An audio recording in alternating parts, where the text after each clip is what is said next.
Assalamu alaikum, my dear aspirants. Today we are going to start our lecture number 11 of USA history. In this very lecture, we will cover about the topic of American role in Cold War and its emergence as a sole superpower. अच्छा, ये वो time period है 1945 से 1990 तक जब USA और USSR जो है ना वो एक दूसरे के साथ ना मतलब आइडियोलॉजिकल कॉन्फ्लिक्ट के अंदर रहते हैं, मतलब रिसोर्सेज को ज़्यादा से ज़्यादा मैक्सिमाइज़ करने की रेस में रहते हैं। और दूसरा ये कि मतलब एक दूसरे से सबकत ले जाने में ये लोग एक दूसरे के साथ लड़ते हैं। इसको कोल्ड वॉर क्यों कहा गया है?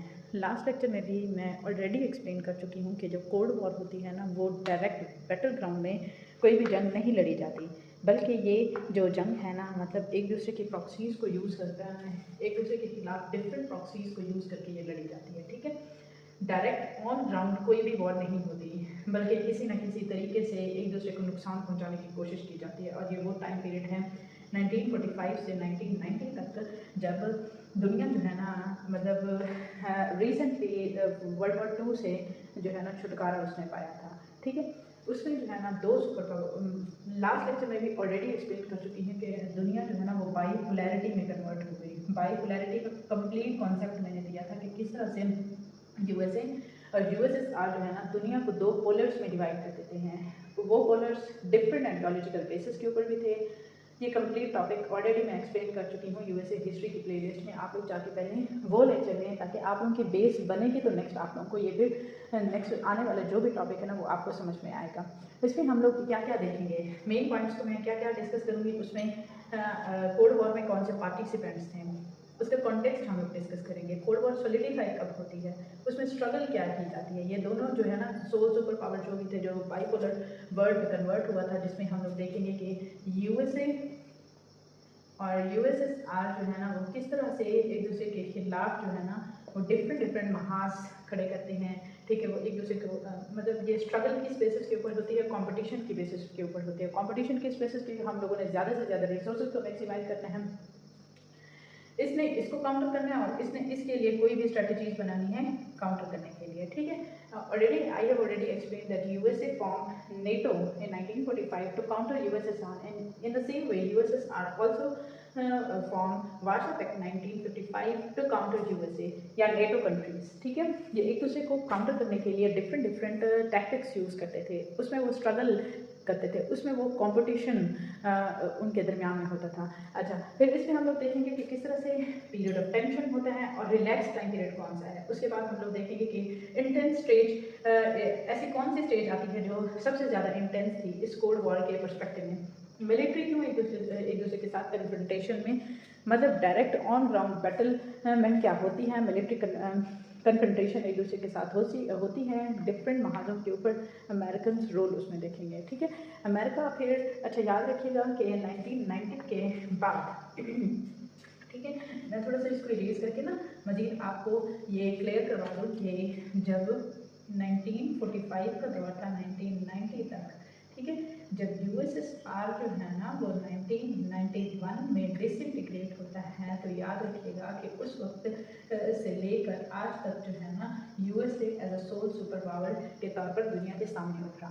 ठीक है, क्योंकि बाईपोलैरिटी से दुनिया जो है ना वो यूनिपोलैरिटी में चली गई थी। याद रखिएगा यहाँ ये इसी टाइम पीरियड से आगे का जो भी दौर है ना वो यूनिपोलर वर्ल्ड का है। ठीक है, अच्छा, तो करंट पर्सपेक्टिव में आप लोग मुझे बताएंगे कि दुनिया किस जाने जा रही है। ठीक है, मैं थोड़ा सा आप लोगों को ये बता देती हूँ कि आज जो दुनिया है ना वो मल्टीपोलर वर्ल्ड बनने जा रही है, जिसमें इंडिया, चाइना और दूसरी डिफरेंट कंट्रीज़ जो है ना वो इस मतलब वर्ल्ड को एज ए यूनिपोलर वर्ल्ड के तौर पर नहीं देख रहे, बल्कि एनालिस्ट इसमें बताते हैं कि दुनिया जो है ना अब मल्टीपोलर वर्ल्ड में कन्वर्ट हो रही है, जिसमें कोई भी कंट्री किसी से पीछे नहीं है। ठीक है, आई होप ये आप लोगों को क्लियर है, जिसमें मैंने आप लोगों को ये बताया कि किस पर्सपेक्टिव में हम लोग कोल्ड वॉर को देखेंगे। अच्छा, कोल्ड वॉर का टाइम पीरियड तो मैंने ऑलरेडी एक्सप्लेन कर दिया, इसमें पार्टिसिपेंट्स का डिस्कस कर देती हूँ। नेटो कंट्रीज थे, सोवियत यूनियन था, यूनाइटेड स्टेट्स थी और Warsaw treaty organisation. I have already explain in the previous lecture completely, ये टॉपिक मैं आप लोगों को बता चुकी हूँ। कॉन्टेक्स्ट इसमें क्या था, कॉन्टेक्स्ट ये था कि कोल्ड वॉर के दरमियान में ना डिफरेंट कंट्रीज़ के एक दूसरे के साथ रिलेशंस किस तरह से डेवलप किए जाएंगे। उसमें मेजर हैपनिंग्स जो हुई है ना, उसमें हम लोग देखेंगे कि किस तरह से क्यूबन मिसाइल क्राइस आया, NPT किस तरह साइन किया गया, यानी nuclear test ban treaty, strategic arms limitation टास्क किस तरह की गई, बर्लिन क्राइसिस 1961 में किस तरह है, कोलैप्स ऑफ सोवियत यूनियन तक का हम लोग टाइम पीरियड देखेंगे। ये मेजर कॉन्टेक्स्ट हम लोगों ने देख लिया कि किस तरह से मेजर हैपनिंग्स होती रही हैं कोल्ड वॉर के दरमियान में।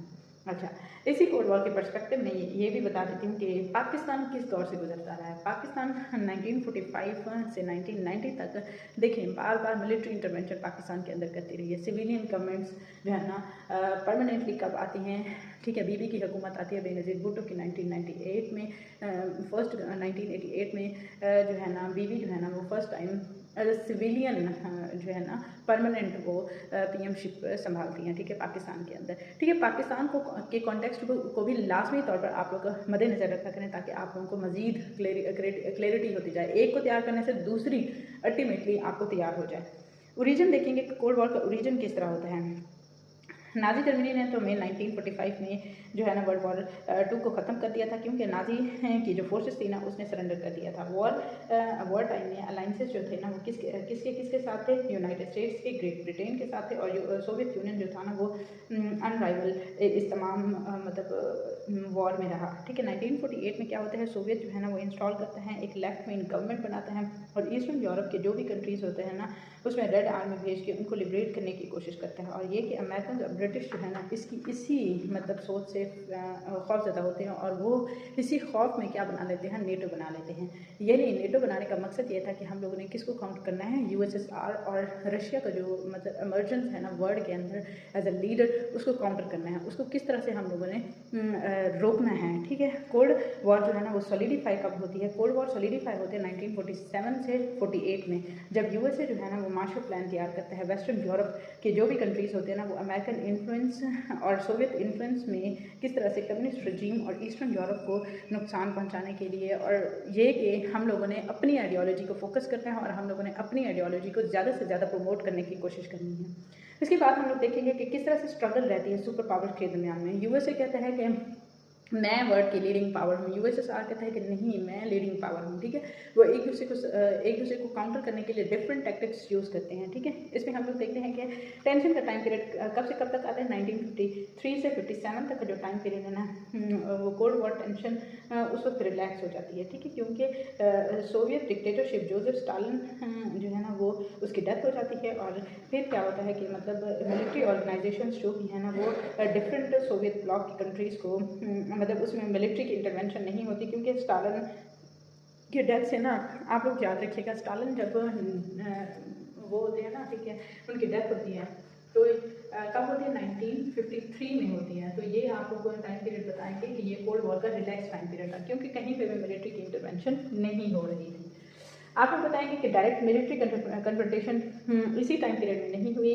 ठीक है, थ्रू आउट कोल्ड वॉर जितना अर्सा भी कोल्ड वॉर रही है, यूनाइटेड स्टेट्स और सोवियत यूनियन जो है ना वो डायरेक्ट मिलिट्री कन्फ्रंटेशन से बचे रहे, क्योंकि कोई भी इस तरह की बैटल ग्राउंड जंग नहीं हो रही थी। ठीक है, इसमें हम लोग देखते हैं कि सोवियत यूनियन ने किस तरह से ईस्ट जर्मनी, हंगरी और चेकोस्लोवाकिया और अफगानिस्तान में बार बार इंटरवेंशन की। ठीक है, अच्छा, अफगानिस्तान के कॉन्टेक्स्ट में आप उनको बता देती हूँ कि जब 1979 में USSR ने अफगानिस्तान के ऊपर अटैक किया था, ठीक है, तो अब 1979 तक का टाइम पीरियड है।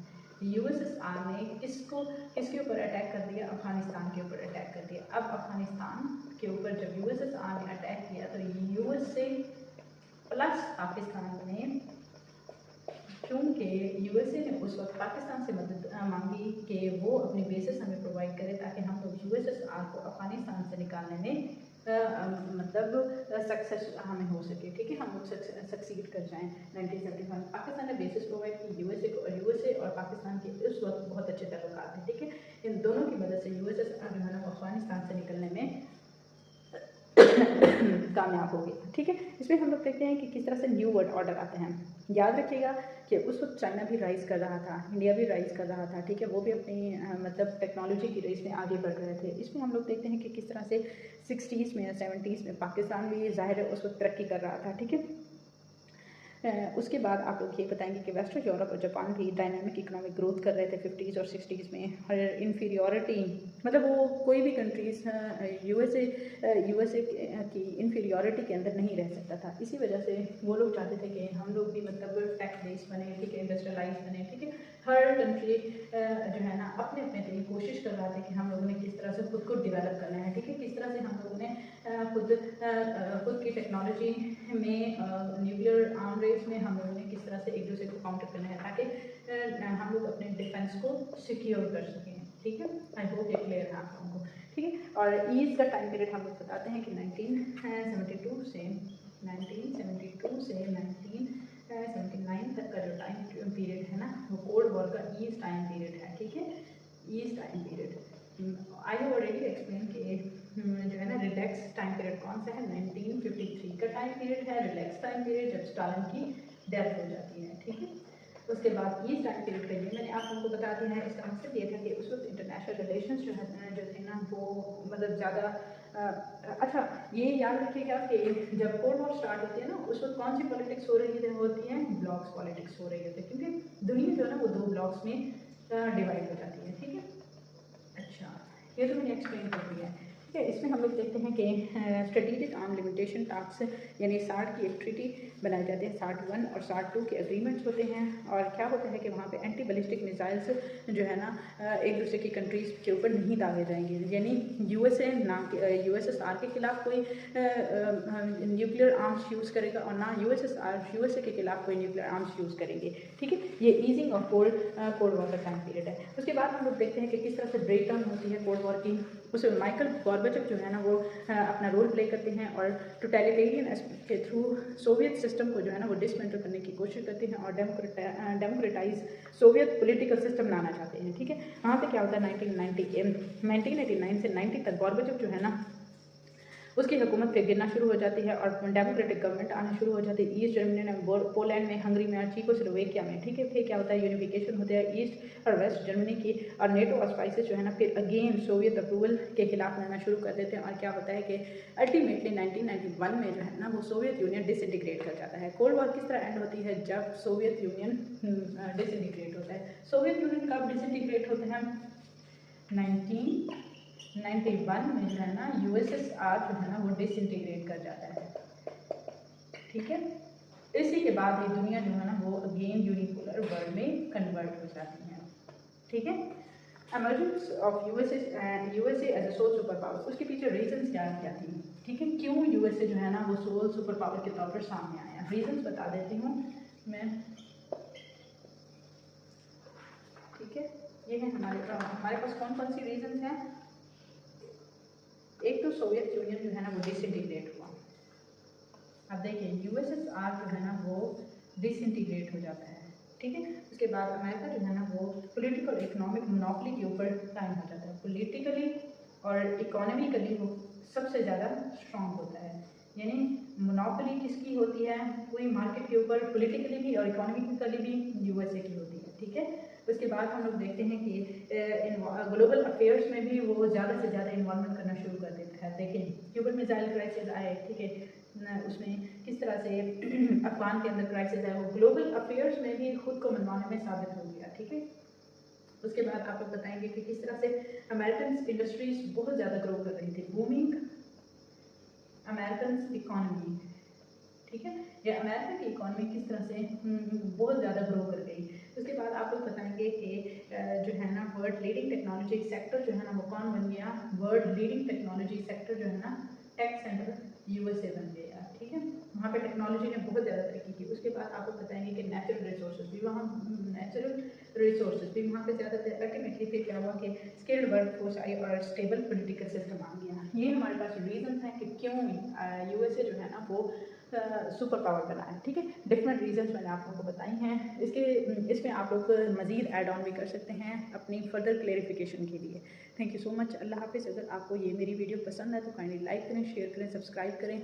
तब तक ये लेक्चर्स आप लोगों को समझ नहीं आएंगे जो भी नेक्स्ट मैं दे रही हूँ, ठीक है। जब तक आप लोग पिछले लेक्चर्स नहीं लेंगे, क्योंकि वो बेस हैं। जब तक आप अपनी बेस नहीं बनाएंगे यूएसए हिस्ट्री से रिलेटेड, उसके इंट्रोडक्शन से रिलेटेड, वो कैसे बनी, कब उनकी एक्सपेंशन हुई, कब उनकी इंडिपेंडेंस होती है, और वो किस तरह से वर्ल्ड वॉर का हिस्सा बनते हैं, कोल्ड वॉर का पर्सपेक्टिव आप लोग डिस्कस करेंगे, ह्यूमन किस तरह बनती है, ये सारा कुछ हम लोग देख चुके हैं, ठीक है।